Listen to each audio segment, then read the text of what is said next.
అందరూ నమస్తే. VTV voice word entertainment ఛానల్కు స్వాగతం. తెలుగు సినిమా పరిశ్రమలో మంచి గుర్తింపును తీసుకొచ్చిన చిత్రాలలో శివ ఒకటి. ఈ చిత్రంలో నాగార్జున హీరోగా నటించగా రామ్ గోపాల్ వర్మ దర్శకత్వం వహించారు. ఇదే సినిమాతో వర్మ దర్శకుడిగా పరిచయమయ్యారు. గాయపడ్డ సింహం అనే చిత్రంలో కీలక పాత్రలో నటిస్తున్నారు. ఈ సినిమా మే 1న విడుదల కానుంది. ఈ నేపథ్యంలో ఆయన ప్రమోషన్లలో బిజీగా పాల్గొంటూ వస్తున్నారు.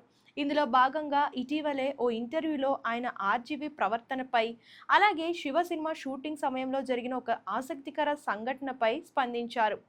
జేడీ మాట్లాడుతూ, రామ్ గోపాల్ వర్మ చాలా ముక్కుసూటి వ్యక్తి అని, ఎవరి అభిప్రాయాలను పెద్దగా పట్టించుకోరని చెప్పారు.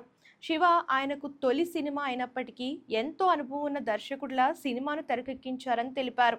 అయితే షూటింగ్ మొదటి రోజే జరిగిన ఒక సంఘటన అందరినీ ఆశ్చర్యానికి గురి చేసిందని జేడీ వెల్లడించారు.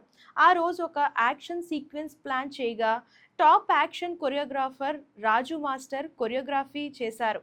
టైర్లు కాల్చడం, పొగ ఎఫెక్ట్స్ వంటి సీన్స్ డిజైన్ చేశారు. కానీ ఆ ఎఫెక్ట్స్ చూసిన వర్మ అవి అవసరం లేదని, తనకు ఇలాంటి ఎఫెక్ట్స్ వద్దని గట్టిగా చెప్పేశారు.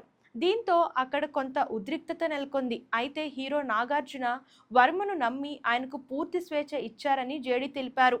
అదే నమ్మకం కారణంగా సినిమా విజయవంతమైందని, ఆ రోజున నాగార్జున నమ్మకమే లేకపోతే వర్మ కెరియర్ మొదట్లోనే ముగిసిపోయేదని ఆయన ఆసక్తికర వ్యాఖ్యలు చేశారు.